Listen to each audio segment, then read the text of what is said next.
Saúde, amada igreja, na paz do Senhor, amém? Amém. Encontro muito feliz de estar aqui com os irmãos, de ter sido recebido com todo esse carinho.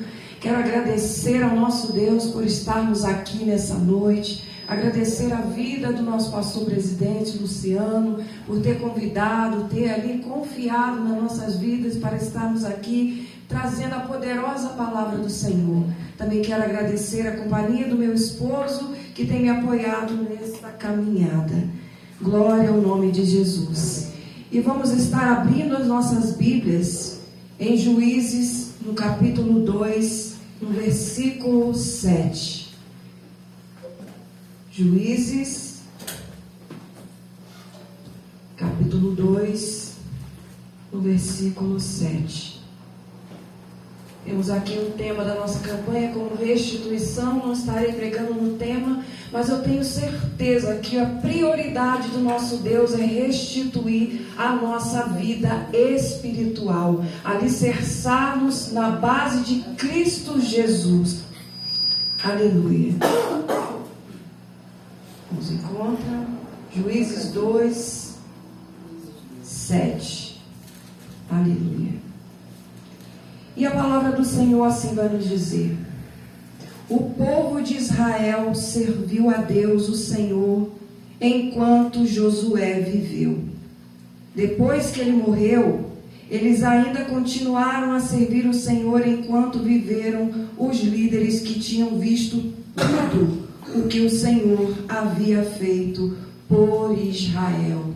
Podei-vos assentar, glorificando a santa palavra poderosa do Senhor. E Juízes capítulo 2 vai iniciar com a teofania, o Deus escondido. O Senhor vem se revelar ao seu povo através do anjo do Senhor. E nessa revelação ele traz ali uma promessa para o povo de Israel, que jamais quebraria a aliança feita com o seu povo. Mas como toda aliança feita, toda promessa dada, o Senhor espera um posicionamento do seu povo.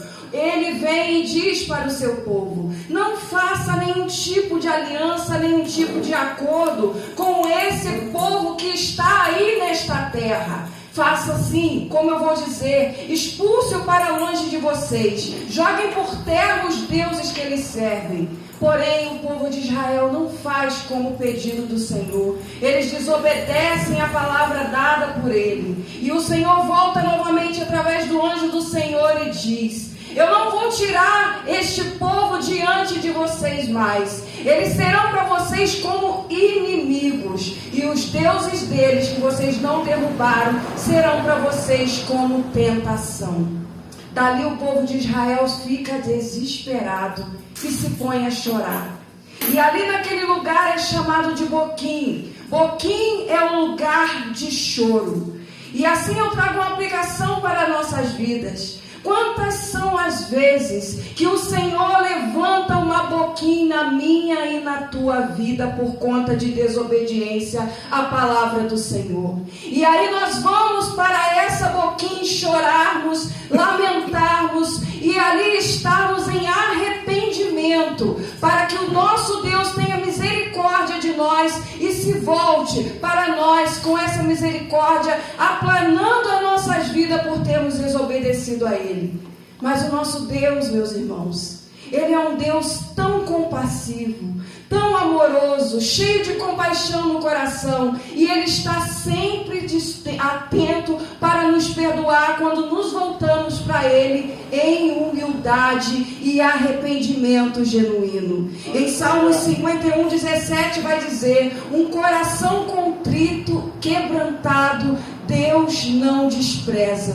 Que nesta noite o seu coração possa se quebrantar na presença dEle. Se você reconhece que em algum tempo o Senhor falou algo na sua vida, que você não concordou com Ele, não o fez, e por isso Ele deixou que situações viessem contrárias à sua vida, faça agora uma boquinha, faça um lugar de choro, clame pela vida dEle, que Ele se levantará em favor de vocês. Aleluia. Bendito seja o nome do Senhor.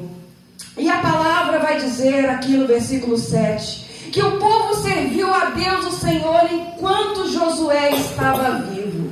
E isso me chamou muita atenção para o quê? A importância de uma liderança na vida do povo de Deus. Como é importante também os liderados estarem atentos à vida daquele que está no altar, se entregando pela vida de vocês. E o que é liderança? O que é liderar? Liderança é todo aquele que influencia direta ou indiretamente nas nossas vidas, seja uma direta positiva ou seja negativamente. E quem é que pode ser esses líderes? Quando nós falamos em liderança, nós logo pensamos aqui na nossa retaguarda, pensamos nos pastores, pensamos nos dirigentes de congregação, mas o nosso Deus, meus irmãos, Ele não se limita. Nós podemos dizer que na figura de um pai está um líder, na figura de uma mãe está um líder, na figura de um esposo, na figura de um avô, de uma avó, de um tio, de uma tia, aqueles que estão em responsabilidade pela vida de alguém é chamado como liderança. E nós precisamos nos atentar como nós estamos influenciando nos tempos de hoje a geração que está nas nossas vidas. E como também os liderados estão se deixando influenciar na parte do Senhor. Como que nós estamos? É para nós meditarmos, pararmos e meditarmos nessa questão. E enquanto o povo era direcionado por Josué, por aqueles líderes que viram tudo o que o Senhor fez, a palavra vai dizer que eles não se afastavam do caminho do Senhor. E nós hoje em dia, por que nós temos nos afastado muitas vezes, se nós temos lideranças que estão perante o Senhor, fazendo tudo daquilo que o Senhor tem deixado na mão deles, até mesmo às vezes o impossível, para nós nos mantermos na presença do Senhor, e isso não acontece. Precisamos, meus irmãos, pedir pelas nossas lideranças, que o Senhor possa fazer com que eles sejam influenciadores, como foi Josué. Enquanto Josué estava vivo, nenhum daquele povo pendeu para o mau caminho. E por que muitas das vezes nós estamos pendendo? Se nós temos em quem nos espelhar, se nós temos lideranças a quem nós colocarmos as nossas vistas e estarmos seguindo a fio. Em 2 Crônicas 34, no versículo 33, vai dizer: enquanto Josias, o rei Josias, viveu, o povo não deixava de obedecer ao Senhor. Eles olhavam fixamente para aquela liderança, para aquele rei, e viam, ele está na presença de Deus, eu quero seguir, eu quero servir esse caminho. E é assim que nós precisamos, meus irmãos, nos dias de hoje, estarmos na casa do Senhor, com os olhos fixos em lideranças que vão nos fazer andar para o caminho do Senhor. Mas nós sabemos que nada é para sempre. Aqui também na palavra de Deus vai dizer: Josué morre. A liderança daqueles homens que viram os feitos do Senhor também morre. Toda aquela geração morreu. E ficaram ali os filhos de Israel, que infelizmente, sem referência a seguir, sem influência para estar sendo influenciados, eles se esquecem de quem era o Deus de Israel. Já não estão mais no caminho do Senhor. E nós, meus irmãos, precisamos nos tempos de hoje nos atentarmos para essa situação. Porque nós, se não formos arrebatados naquele grande dia que o Senhor virá nos buscar, eu creio e tenho certeza que você também crê, nós seremos arrebatados individualmente, morreremos, não ficaremos aqui para todo sempre. E como ficará a nossa geração? A geração que nós chamamos que é geração futura, o futuro da nossa nação. Como ficará se nós não deixarmos um legado, se nós não trabalharmos para isso? Como ficarão os nossos filhos? Como ficarão os nossos netos? Como ficarão a juventude? Hoje nós vemos aqui bastante jovens presentes no meio de nós. Se eles não verem uma liderança firme e forte em cada um de nós, aonde aonde serão que chegarão esse futuro dessa nação? Nós temos visto nas mídias nos dias de hoje, e cada vez pior, cada vez mais massacrante, lideranças, pessoas influentes, como cantores, entre aspas, levitas, que eram na casa do Senhor, pendendo para a imoralidade, pendendo para a banalidade, citando ao homossexualismo, fazendo coisas erradas, unindo o santo com o profano. O santo e o profano jamais vão se unir. Músicas sendo entoadas com melodias mundanas. Teve outro dia que eu estava vendo na minha casa um círculo de oração no YouTube, onde uma moça foi louvar ao Senhor com uma melodia que era mundana. Simplesmente trocar o amor, colocar o nome de Senhor, e aí por si vai. Mas nós temos que saber que aquilo que está sendo entoado no meio de nós pode nos influenciar. Assim como essa música me fez lembrar de algo do mundo, imagine aquelas pessoas que não têm noção de que é evangelho firme nos dias de hoje.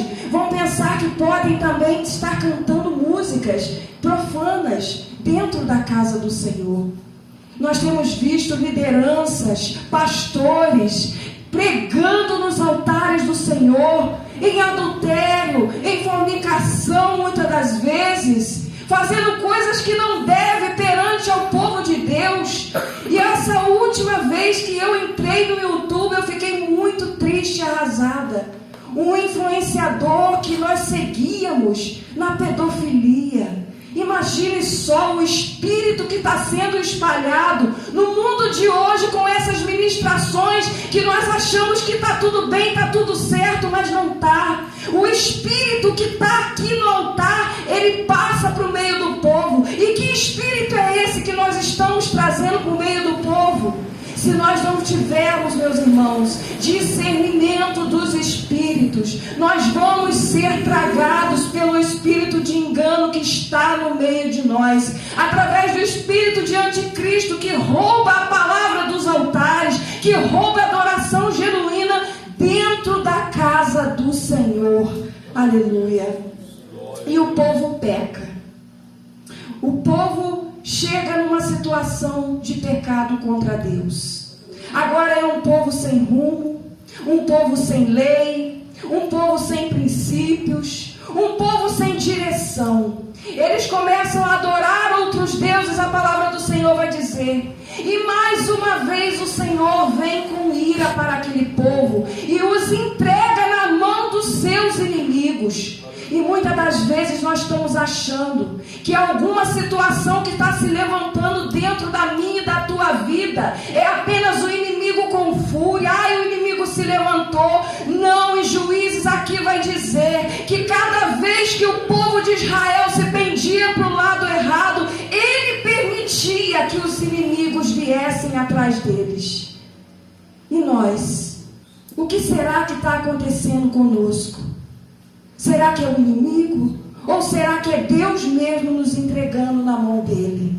Precisamos nos alertar, meus irmãos. A palavra do Senhor é para ser lida e se envolvida, meditada de dia e de noite nos nossos lares. Aleluia. Mas Deus, Ele é movido com uma compaixão tremenda e Ele levanta juízes para liderar esse povo e salvar, os libertar das mãos desses mesmos inimigos que Ele permitiu estar vindo lá na vida deles.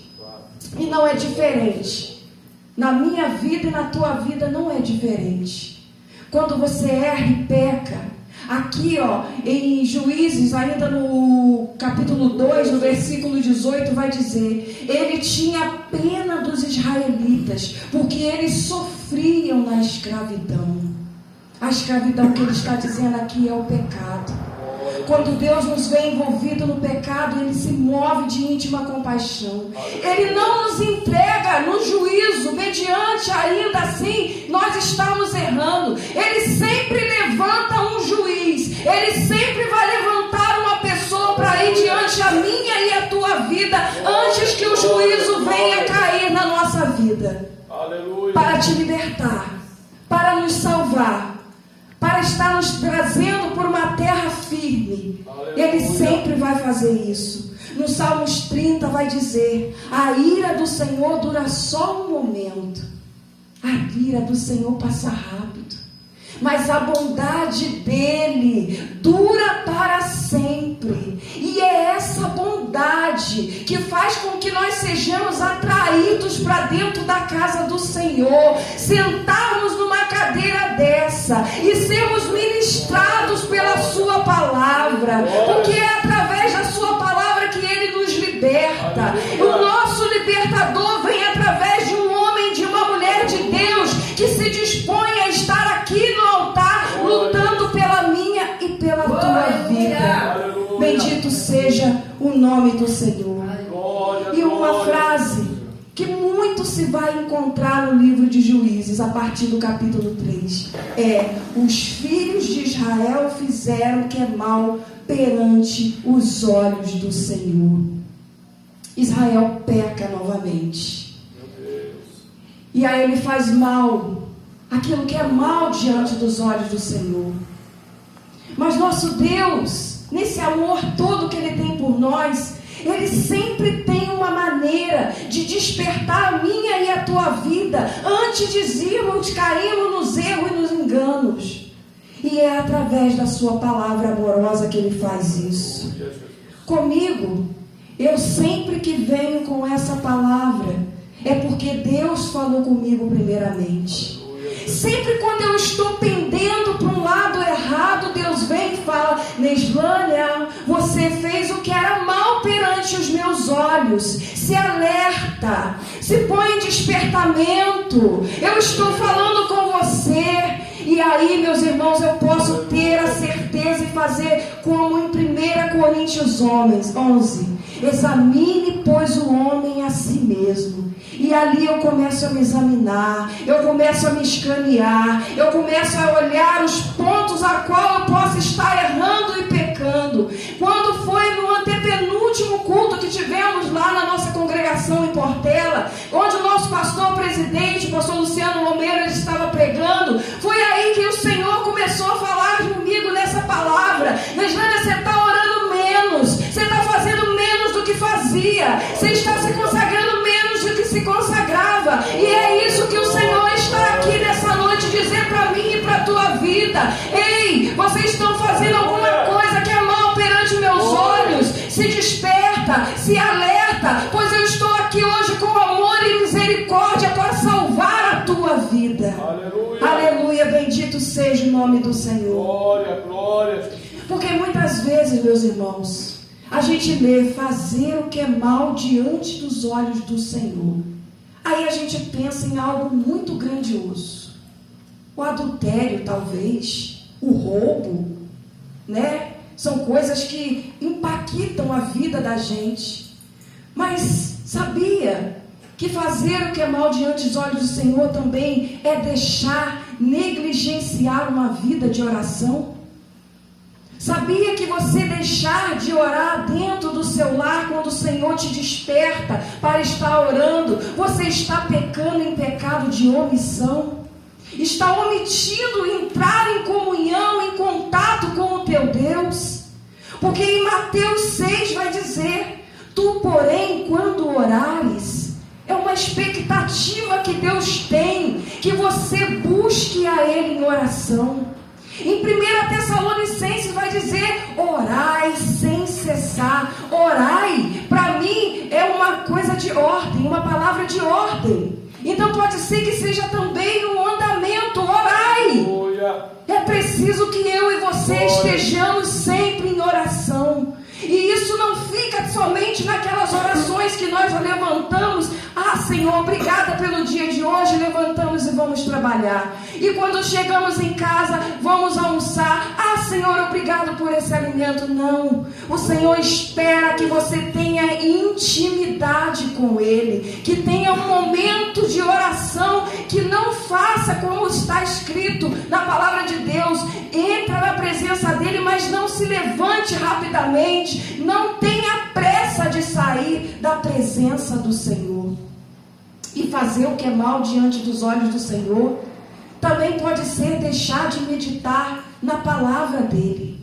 Porque em Josué, no capítulo 1, vai dizer: medita na palavra de dia e de noite. É para meditar sem parar, sem cessar. Isso não quer dizer que você vai ficar sentado o dia inteiro com uma Bíblia na mão, não. A palavra de Deus é para ser guardada na mente e no coração. E com ela guardada na mente e no coração, você meditar de dia e de noite. E para que essa meditação? É para ter o cuidado de fazer conforme tudo quanto nela está escrito. Aleluia. E como que eu vou saber o que está escrito se eu não tiver contato com as Escrituras? O que eu vou saber que está escrito para a minha vida, para a minha mudança, se eu não tiver esse contato genuíno com a palavra de Deus? É preciso, meus irmãos, entrar em contato com o teu Deus. Faça isso ao chegar na sua casa. Vá para o seu cantinho, do seu quarto, seja onde for, e fale com esse Deus. Aleluia. E vai dizer a palavra do Senhor que o povo de Israel então clama. Quando foi entregue para os seus inimigos, e aqueles inimigos começam a assolar a vida deles, e eles não aguentam mais, eles clamam a Deus. E o que é clamor? Clamor é pedido de socorro. E está faltando orações de clamores no meio de nós. Está faltando orações fervorosas que invadem o céu. Nosso pastor Luciano falou nessa antepenúltima vez que esteve lá na nossa congregação, que se nós começássemos a clamar, algo diferente aconteceria no meio de nós. E se nós não estamos vendo algo diferente acontecer, é porque está faltando clamor para a situação atual vivida no meio de nós. O mundo, meus irmãos, ele está como se estivesse pegando fogo. As nossas famílias estão se perdendo. A nossa saúde está se desvaindo. As nossas finanças muitas das vezes estão de ponta cabeça. E o que nós estamos fazendo ao olhar isso tudo? Estamos muitas das vezes do jeito que estamos hoje, calados, vendo a situação acontecer. E eu costumo dizer, quando estou falando sobre clamor, que quando você vê uma casa pegando fogo, você não vai a um vizinho dizer: ei, me ajuda, a casa está pegando fogo, você faz a gentileza de ir lá em casa? Não, meus irmãos, quando nós vemos uma situação dessa, nós gritamos, levantamos a voz: ei, ajuda, a minha casa está pegando fogo, a minha família está sendo destruída, ajuda-me. E é dessa maneira que eu e você precisamos fazer nos dias de hoje. Muitas das vezes nós não temos vergonha de estar em conflito dentro da nossa casa para o vizinho ouvir. Muitas das vezes a gente sai do eixo e briga um com o outro e os vizinhos estão ouvindo. Mas na hora de orar nós precisamos ser ousados, precisamos ter ousadia e começar a gritar dentro de casa: Senhor, socorre, eu preciso de ajuda, os inimigos estão tramando contra mim. É assim, meus irmãos, que eu e você precisamos estar nos dias de hoje. Oração. É preciso vivermos em oração. E o que é oração? Oração nada mais é do que um diálogo com Deus. É você chegar como se tivesse chamado um amigo. Como não? Porque Jesus é o nosso melhor amigo. É como se a gente estivesse ali com aquela pessoa íntima e se expor a ela, pedindo ajuda, falar o que está acontecendo, porque muitas das vezes a gente tem coragem de fazer isso com um amigo, mas muitas das vezes esquecemos dos amigos que está acima dos teus amigos, que é o nosso Deus. E clamor, como eu já disse, é a oração de socorro. E existe também a oração de súplica, aquela oração onde você se prostra diante do Senhor, se derrama em lágrimas, começa a expor para Ele a sua situação, dizendo que não está dando mais, suplicando ao Espírito Santo: vem através de mim, com gemidos inexprimíveis, e coloca diante de Deus as minhas petições. Temos mas também é uma oração de rogo, de rogar. É aquela que você se põe no lugar do seu amigo, da sua mãe, do seu pai, do seu vizinho, seja lá de quem for, que muitas das vezes bate na nossa porta, pedindo ajuda. E você vai ali, Senhor, olha a hora aí, meu Deus, a situação dele. Eu me ponho no lugar dessa pessoa, eu quero muito ver essa situação resolvida. E é assim que nós precisamos crescer em oração. É preciso nos dias de hoje nós estarmos sempre envolvidos na oração, porque assim como eu disse, orar é conversar com Deus, e Deus vai te ouvir quando você começar a clamar por Ele. Aleluia. E a palavra vai dizer, Deus levanta um libertador em Israel, o primeiro libertador, lá no capítulo 3, Otoniel, é levantado para estar ali liberando aquele povo daquela escravidão. E eu fico sempre, quando estou meditando nesta palavra, pensando, se o Senhor libertou aquele povo, por que nos dias de hoje nós estamos vendo poucas libertações no meio do povo de Deus? Por que muitas das vezes as pessoas estão entrando e saindo da mesma maneira da casa do Senhor? O que está acontecendo? E eu concluí uma coisa: está faltando oração de clamor. O povo que clama, o liderado clama para Deus levantar um libertador. Deus vai e levanta um libertador em favor daquela pessoa que está pedindo para uma situação. Então, meus irmãos, se nós não nos levantarmos e clamarmos, o Senhor não vai mudar a situação atual da nossa vida. E segundo ponto, eu creio que está faltando pessoas que se disponham como libertadores no meio do povo. Pessoas que vão fazer como Otoniel. A palavra aqui vai dizer, ele foi guiado pelo Espírito do Senhor e se tornou líder em Israel. Nós precisamos se levantar para estar libertando um grande povo oprimido, que tem chegado à casa do Senhor e não tem encontrado uma coisa para estar ali se pegando, se alicerçando para serem libertos daquela situação. Como juízes de Otoniel, peçamos a Deus que sejamos guiados pelo Espírito. O Espírito dele é que guia-nos para fazer todas as coisas. Nós precisamos, dentro da nossa casa, nos levantarmos como libertadores. Nós precisamos, no meio do nosso trabalho, nos levantar como libertadores. Nós precisamos, dentro da nossa congregação, nos levantarmos como libertadores e guerrear por esse povo. Que povo é esse? Depende. Pode ser um povo onde seja uma mãe lutando por um filho que está afastado dos caminhos do Senhor. Pode ser lá na família, um tio, uma tia, seja lá quem for, precisando de uma libertação, seja no âmbito físico ou no espiritual.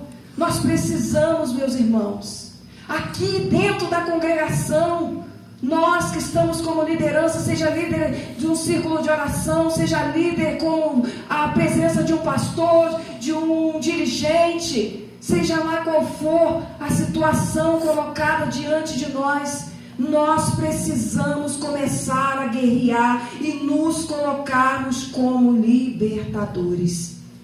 E libertação, meus irmãos, não fica somente em alguma pessoa impor a mão na gente e orar por nós para sermos libertos. Nós mesmos podemos nos levantarmos como libertadores de nossa própria vida, começando a iniciativa do problema que estamos passando e irmos diante ao nosso Deus. Eu tenho passado por problemas que preciso de libertação, Mas como isso? Está dentro da casa do Senhor dizer que precisa de libertação? Todos nós que estamos aqui, desde o pastor ao simples membro, todos nós temos áreas nas nossas vidas que precisam ser libertas, que precisam de libertação. E se nós não reconhecermos isso, estaremos ficando sempre como um povo cativo, aonde Deus vai sempre levantar o inimigo para vir contra as nossas vidas. Mas nós seremos um povo inteligente. Nós ali faremos como o povo de Israel. Vamos começar a clamar.